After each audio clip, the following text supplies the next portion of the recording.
Anything is permissible. I'm Reverend Nathan Knox. This is Random Convictions on Channel X. Welcome all you near-nuts. Today I'll be telling you how to become lucid. I've been at this for about 12 years now, and it's been a long and interesting journey. Anyhow, I've tried to explain how to do this to quite a few people, and one of the main things that I run into is that people tell me that they don't dream. Their problem lies not in being unable to dream, but simply being unable to recall dreaming. Everybody dreams, and it really just comes down to whether or not you can recall what you dream. A couple of pointers in learning to recall what it is you're dreaming at night would be taking a pen and paper and keeping them next to your bed. So when you wake up in the middle of the night or you wake up in the morning, you can write down what you're dreaming. Even if it's just disconnected words and phrases, given enough dedication and time, you will be able to build up that ability to recall your night's endeavors, or your day's endeavors if you're nocturnal. As you become more aware of what you're dreaming, you can learn to recognize that you're dreaming. And once you recognize that you're dreaming, you can then affect your dreams. A lot of people will talk about night terrors, sleep paralysis, and actually I've had some really interesting things that go along with that whole sleep paralysis thing. When I first started out, I would wake up in the middle of the night and feel this hotness up against my face, and then realize that I'm staring at the back of a man's head, and then coming to the dawning realization that that was my head that I was staring at, my ear. It was right in front of my face. Though it did take a second for that recognition to kick in. I've had plenty of these so-called out-of-body experiences because of recognizing that I was in the middle of sleep paralysis and decided to go lucid. And so once you start recognizing that you are dreaming, you start to realize when you're dreaming that you are indeed asleep and dreaming. Some people say that anytime you enter a room to touch the door frame and ask yourself if you're dreaming. Other people say to switch the lights on and off, or to take a newspaper. Try to decipher the letters. If you have any troubles, you're probably asleep and dreaming. The brain can't process those light shifts of lights turning off or on, so you won't get that change in light variance. And those will allow you to recognize that you're dreaming if they become habit. Breathing techniques when you're laying down and going to sleep, I'd say first find a position that's comfortable for you.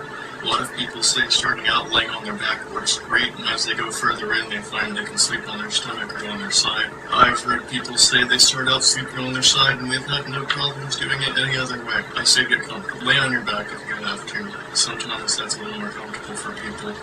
Lay in a lazy boy with recliner up and just relax as you breathe. Fill up your lungs, starting at your belly button. You breathe in like you're filling up a water pouch. You want to fill it down here and then build up.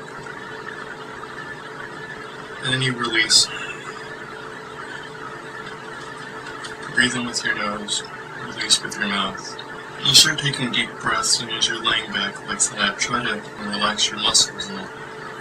One by one, releasing your muscles as you breathe. If it helps, tense them up before, and then as you breathe out, release those muscles and let them go lax.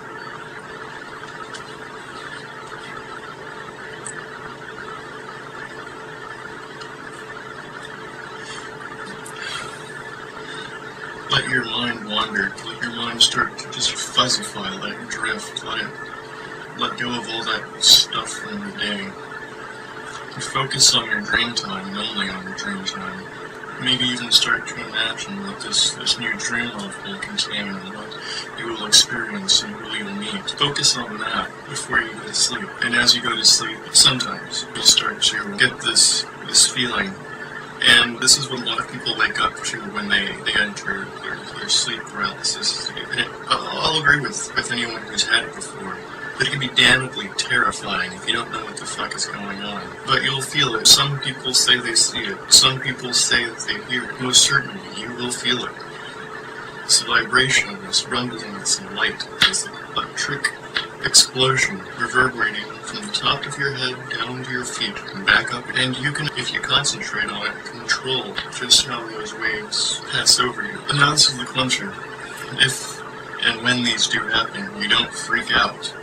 You don't panic, and you continue your visualization, and you close your mind's eye while still imagining these places, and you open your eyes, you'll find yourself there.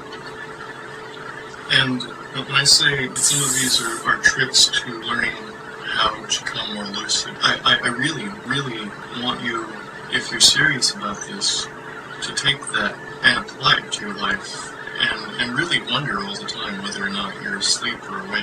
It becomes so much of a habit that sometimes things that you're not expecting to happen will make you question whether or not you're asleep or awake. That are completely and totally mundane. Another thing to do is, while you sit, say you have some piece of bric-a-brac in front of you, you've got this lovely black stone here. It's sitting here. And you can, practice this. Pick it up with your hand, put it back down. Pick it up with your hand and put it back down. And what you want to do is focus on what it feels like for your arm to reach out. Pick up that rock.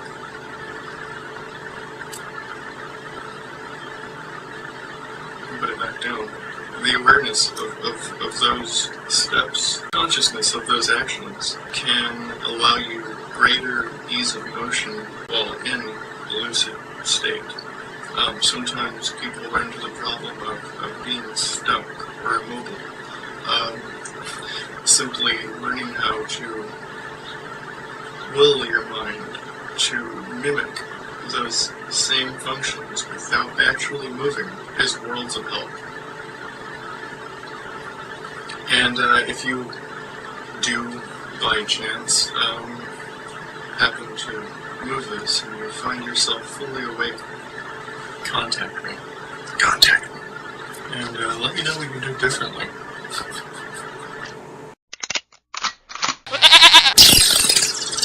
Now, body projection, astral experience.